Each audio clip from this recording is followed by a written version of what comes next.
this is just the latest in a whole series of buyback announcements. You know, Chevron's the talk of Wall Street in Washington this morning because of its massive share repurchase program.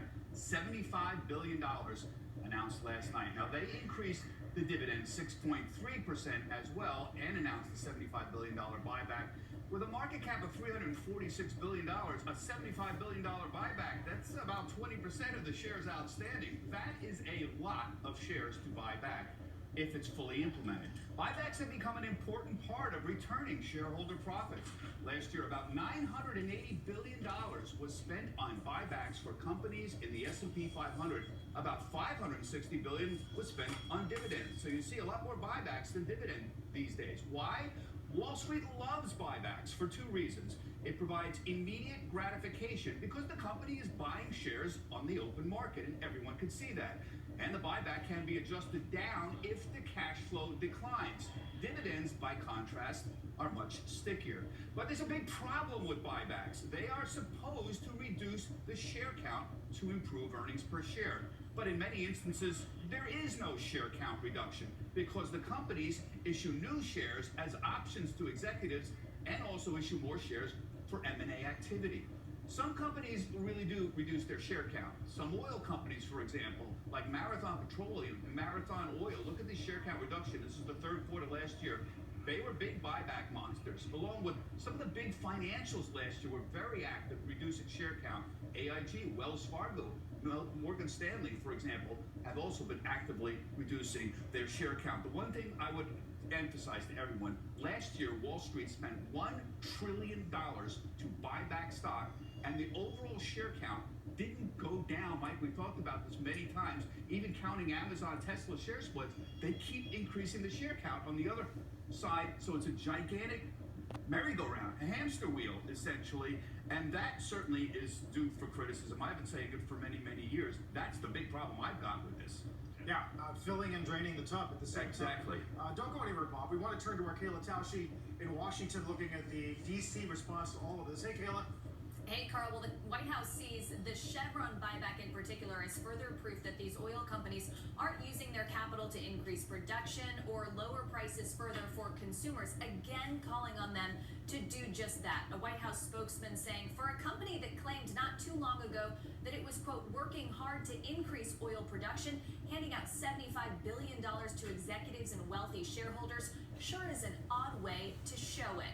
Chevron CEO Mike Wirth visited the White House twice last year, meetings requested by the companies, not the administration, according to my sources. Officials said dividends and buybacks were discussed in those meetings, but no policy agreement was reached between the parties. Chevron could not be reached this morning for comment. Chevron is a component of the Dow and the S&P 500, making it an incredibly widely held stock, even among members of the administration and lawmakers. But the White House tells me that doesn't change its viewpoint on this matter. In the last year, portfolios touching 2 Democrats and 8 Republicans traded Chevron stock directly a total of 30 times, 22 sells and 8 buys, according to Capital Trades. President Biden is set to speak on what the White House sees as an improving overall economy this afternoon. Remains to be seen whether Mr. Biden will renew his personal attack on the oil industry with prices down so significantly from their June peak. But certainly, guys, the messaging strategy from the White House is not letting up. Yeah, and Kayla, you wouldn't expect it to. It obviously seems like it would be a winner. $75 billion certainly sounds like a big number. It is a lot of money. People still have this kind of raw nerve about gasoline prices. On the other hand, you know, Chevron's so profitable, it probably doesn't really impact them. But what's interesting, too, is we now have a tax on buybacks, right? So we'll see if in fact, that acts as a deterrent or ever was meant to. Yeah, there is a 1% tax on buybacks, and that is seen as sort of a placeholder of sort for Democrats. If they're trying to raise revenue in the future, perhaps that's a vehicle that they could just increase that number slowly and go a little bit more up the scale. But certainly buybacks were also part of the legislation during the pandemic for the rescue programs. They did not want executives to be receiving this money to shore up their balance sheets, only to be buying back stock or increasing dividends during those uncertain times. Certainly now is very different, but there are specific industries that are going to remain under the microscope and for these very clear reasons. Yeah, Bob, that 1% excise tax was exactly where I was going with this. Whether after a record year for buybacks in 2022, that's going any kind of dent, and maybe perhaps not looking at Chevron's announcement the last 24 hours, any kind of dent on buyback activity this year, especially if you are concerned about a recession and I am not in the focus on camp that cash. thinks that this is going to somehow deter buybacks. It is about cash flow. It's always about the cash flow. Who's doing the big buybacks? Oil companies. Who's got big cash flow? Oil companies. Did you see some of the big Defense contractors, financials too that are announcing it? Yep. Buyback. They're not going to be deterred by a 1%. If they have the cash flow, they'll do that because that's the best way for them to return money to shareholders because they don't want to do dividend increases. Again, I'm going to keep pounding the table on this. Old school people want dividends, cash in hand, not some vague promise, oh, we're going to reduce the share count, and then it doesn't end up happening in the long run.